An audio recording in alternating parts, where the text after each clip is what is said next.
et merci de votre fidélité. On va parler artisanat, on va parler de cette exposition, on va parler de votre shopping des prochains jours avec Sonia de Perles des Aliades. Bonjour. Bonjour. Merci d'avoir accepté notre invitation. Vous commencez avec d'autres artisans de Mayotte une exposition au l'ancien comité du tourisme à partir d'aujourd'hui. Ça s'appelle Made in Mayotte. Alors c'est quoi cette exposition, Sonia ? Bon, alors c'est une exposition qui rassemble un grand nombre d'artisans qui, pour des périodes bien déterminées, se rassemblent pour présenter tout leur travail, alors le mien plus tous ceux des autres, à l'ensemble des habitants de Mamoudzou et de toute l'île. Alors, c'est au comité du tourisme, qu'on appelle maintenant Agence de l'attractivité et du développement du tourisme de Mayotte. Ça commence aujourd'hui. Il y a combien d'artisans à peu près qui vont exposer leurs créations ? Parce qu'on peut parler de création quand on voit ces jolis bijoux, c'est de l'art quelque part. Exactement. Alors, nous sommes une petite vingtaine, peut-être un peu plus à l'intérieur, et une bonne quinzaine d'artisans aussi à l'extérieur qui, pour des raisons stratégiques, avaient besoin de plus de place, donc qui se trouvent devant le comité et qui présentent elles aussi beaucoup de produits de très très très jolis. Alors, on peut trouver des bijoux, on peut trouver quoi d'autre ? Ah, des choses extraordinaires. Il y a une dame qui fait des épices. Il y a un peintre. Un peintre qui va vendre des œuvres. Exactement. Il s'appelle Assimo et il fait des peintures sur toile. Et elles sont extrêmement jolies. Et il faut aller voir parce qu'elles sont très stylisées. Il y a également Moon Création qui fait de la peinture sur porcelaine et qui fait de l'art de la table et qui fait des bouénies très, très, très stylisées qui sont magnifiques. Après, il y a d'autres, on est plusieurs bijoutiers, donc nous, on est deux à être bijoutiers fantasy, donc il y a Lodo Factory et Perles des Aliades, et après, il y a un autre bijoutier qui, lui, fait du précieux, donc de l'or et de l'argent. Son nom, je l'ai mangé, et du coup, voilà. Et il y a surtout une entreprise qui fait des marinades. Des marinades. Des marinades pour manger, une tuerie. Ah. Des marinades pour manger. Ils fabriquent alors ça se présente sous la forme de condiments et de sauces. Oui. Alors attendez, c'est dans des petits bocaux, c'est ça ? C'est ça, dans des petits bocaux. Alors ils s'appellent Viungo. Ouais. Et ils sont basés sur Petite Terre et ils font des marinades incroyables pour manger avec le riz. On mélange ça avec le poisson ou avec le poulet et c'est incroyable. Alors, je les ai pas toutes goûtées parce que je peux pas, j'aime pas le piment. Mais alors, les autres, c'est une tuerie, donc. Exactement. Et alors, vous dirigez et vous créez les bijoux pour Perles des Aliades. C'est quoi ? Parce que ça fait rêver, Perles des Aliades, ça fait les îles, lointains, soleil, tout ça. Alors, c'est quoi, en vrai ? Alors, les Aliades, dans la mythologie grecque, c'est des nymphes qui sont là pour protéger les animaux marins et les plages. Mm-hmm. Et elles chevauchent des hippocampes. Et quand j'ai lu cette histoire, quand j'étais petite, j'ai trouvé ça extraordinaire. Et du coup, ce nom m'est resté. Et je l'ai réutilisé quand j'ai décidé de créer mes propres bijoux. Donc voilà. Et alors, vos bijoux, vos créations, elles sont faites à partir de quoi ? Alors, elles sont faites à partir de ma collection de sable. Donc, je suis à Rhénophile depuis que je suis toute petite et je collectionne le sable parce que je le trouve magnifique. Et à Mayotte, on a une diversité de sable assez incroyable. Il y a 186 plages sur l'île recensées, donc entre les grandes plages et les petites plages. Et ce qui est extraordinaire ici, c'est qu'il n'y en a pas une seule de la même nature, de la même couleur et de la même texture. Elles sont avec des granulométries très, très différentes. Et ça donne des couleurs qui vont du beige. Alors, on a tout un nuancier qui va dans le gris jusqu'au noir à Sakouli. Mmh. Et de l'autre côté, on va être dans les marrons. Donc, on part de orange de la plage de Longoni jusqu'aux couleurs chocolat assez incroyables à Tanaraki, où avec toutes les nuances, et il n'y a pas un sable d'une couleur différente. De la même couleur. Voilà, de la même couleur. Et après, vous en faites quoi du sable ? Eh ben, je l'agglomère, je le colle. Alors, c'est un procédé que je vais garder. Oui, Voilà. c'est votre savoir-faire. C'est ça. Et donc, je l'agglomère et j'en fais des perles et de différentes formes, de différentes tailles, sous forme de différents bijoux. Et je trouve ça magnifique parce que ça permet aux gens de repartir de Mayotte ou d'avoir à Mayotte un petit morceau de Mayotte, exactement. En fait, accroché autour du cou, au poignet, du poignet. Voilà.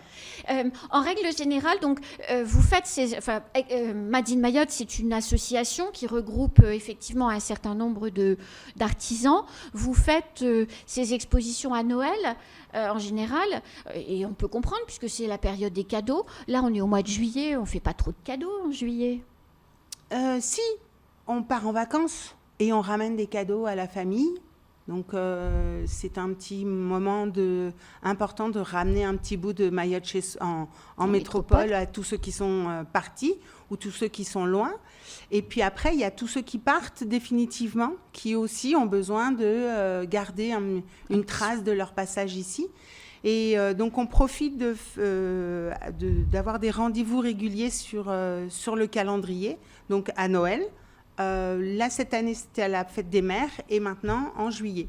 Alors, globalement, quand on va sur l'exposition, c'est ouvert de quelle heure à quelle heure? Alors, c'est ouvert de 8h à 17h, du lundi au vendredi, et le samedi, c'est de 8h à 15h. D'accord. Et un cadeau, enfin un petit objet, en moyenne, il faut compter combien? Les prix, c'est de quoi à quoi? Les prix. Alors, c'est très aléatoire d'un artisan à l'autre, d'une pièce à l'autre, mais après, on peut trouver des choses qui commencent à quelques euros jusqu'à plusieurs centaines d'euros pour certaines pièces qui peuvent être volumineuses ou très travaillées. L'artisanat à Mayotte se porte comment aujourd'hui? Il est en difficulté. C'est clair, il faut le dire. C'est très difficile pour un artisan de s'en sortir et de vivre parce que l'île n'a pas de structure encore suffisamment assise pour pouvoir l'aider à se présenter au niveau régional, au niveau national et international. Donc pour l'instant, on est très confidentiel. Quand vous dites se présenter, c'est-à-dire une exposition vente comme ça va se dérouler là pendant 3 semaines au comité du tourisme, c'est ça? C'est-à-dire se présenter, c'est pouvoir vendre ses créations. Les vendre et surtout les faire découvrir, parce qu'on a un savoir-faire très, très particulier sur l'île. Il y a des gens qui font des choses extraordinaires, mais personne ne le sait. Alors c'est quoi ces choses extraordinaires? Eh bien, y a des gens qui travaillent le bois, il y a des gens qui travaillent qui font des vêtements avec des éléments particuliers. Il y a des associations qui font de l'insertion et qui font découvrir aussi la poterie. Il y a des artistes peintres. Il y a une dame que j'ai rencontrée une fois, extraordinaire, qui fait du tissage avec des perles minuscules et qui fait des chefs-d'œuvre incroyables. Mais alors, la difficulté, elle est liée que à ce problème-là? Ou vous avez des problèmes d'approvisionnement, vous avez des problèmes de formation, des problèmes métiers? On est artisan, on est une entreprise, quelque part, il faut faire des déclarations, il faut faire plein de choses. Comment on fait quand on est un artisan? On est passionné par les bijoux, on est passionné par le bois. Vous parliez des marinades, on sentait que vous les aviez bien goûtées. Mais on est un professionnel de quelque chose, vous voyez, oui. Un savoir-faire manuel. Comment on est en même temps chef d'entreprise? Comment on arrive à faire les deux? Eh bien, je ne sais pas encore. Je ne suis pas encore suffisamment douée pour arriver à tout faire en même temps, donc j'apprends. Et effectivement, c'est très compliqué. Et c'est pour ça qu'a été mise en place une nouvelle structure qui s'appelle le cluster de... Enfin, il ne s'appelle pas parce qu'on ne lui a pas encore donné de nom, il est tout neuf. Il a été créé le 26 juin dernier. C'est le cluster artisanat, design et textile qui a été mise en place dans la continuité de tous les autres clusters pour structurer la filière de l'artisanat, du design et du textile afin de créer une entité et de pouvoir aider tout le monde, tous les artisans, quel que soit leur domaine, à se développer, acquérir les connaissances et surtout trouver de l'aide pour communiquer avec les autorités. Alors, il y a eu, il y a 2 ans, je crois, à peu près, une étude qui avait été faite sur la bijouterie par la Chambre des métiers et de l'artisanat et qui disait que, finalement, c'est un peu ce que vous dites, hein, qu'il y a un immense savoir-faire, une maîtrise de savoir et de technicité traditionnelles, hein, souvent qui se transmettent de génération en génération, mais que ça manquait d'outillage, que ça manquait de maîtrise de techniques peut-être plus modernes. Vous partagez ce constat et vous, dans le bijou fantasy, c'est la même chose ? Exactement, exactement. Moi, j'ai démarré, j'ai appris toute seule.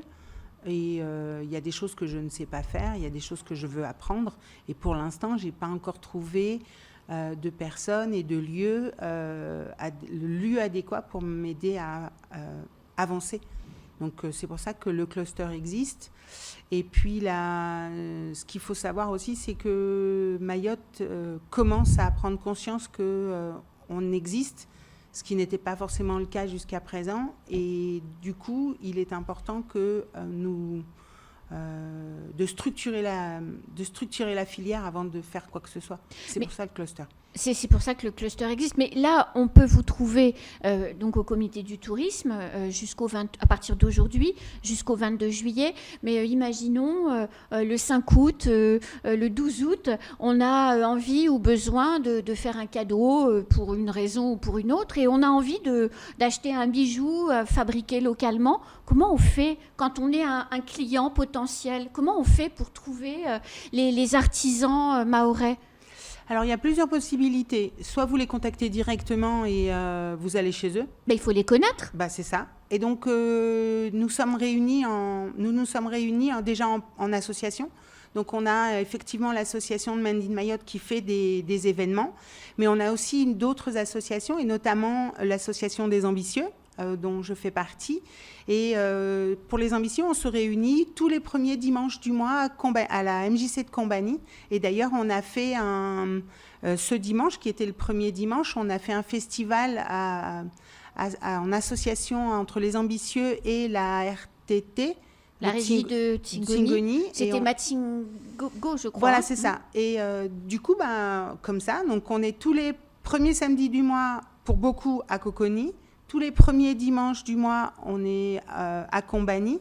Et après, dès qu'il y a des événements, on essaye de s'y intégrer. Et après, il faut arriver à créer des calendriers. Donc moi, c'est ce que j'essaye de faire. Par exemple, il y a le dimanche de la baie aussi, le dernier dimanche. Donc là, je vais essayer d'y aller cette fois-ci.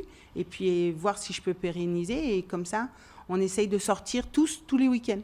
Pour pouvoir proposer vos créations et la présence des artisans sur Facebook, elle est importante. On cherche, parce qu'on ne connaît pas les artisans en fait. Et quand on est un client potentiel, et c'est vrai qu'il faut savoir qu'il faut aller à Coconi ou qu'il faut aller à Combani ou même au Dimanche de la Baie.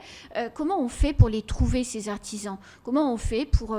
vous parliez de peinture tout à l'heure sur des tissus. Il y a d'autres artistes peintres à Mayotte. Comment on fait pour les trouver? Comment on fait pour savoir que vous existez?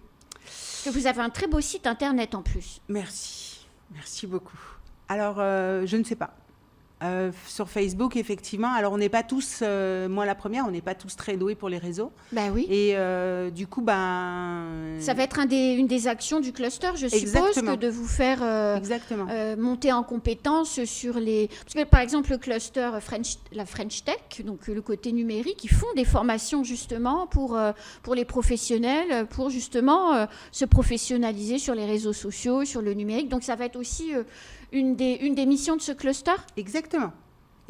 C'est un des premiers projets ou actions, je ne sais pas trop comment qualifier ça, mais effectivement, la formation sur les réseaux sociaux, sur Internet, sur la communication, et après, le deuxième grand pan, ça va être de nous mettre à jour sur tout le côté administratif, parce qu'on est nombreux et on n'a pas les informations.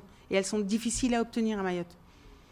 Alors, on se résume. expo qui commence aujourd'hui, Made in Mayotte, qui se trouve à l'Agence d'attractivité et de développement du tourisme de Mayotte, soyons simples, au comité du tourisme dans le hall. On trouve à peu près une trentaine d'exposants, des artisans mahorais qui vont proposer des bijoux, des marinades, des œuvres un peu d'art pour décorer la maison, des jolis objets, des vêtements également. Qu'est-ce qu'on trouve d'autre? J'ai oublié quelque chose. De l'art de la table, vous avez dit, également, avec un artisan qui peint. Voilà.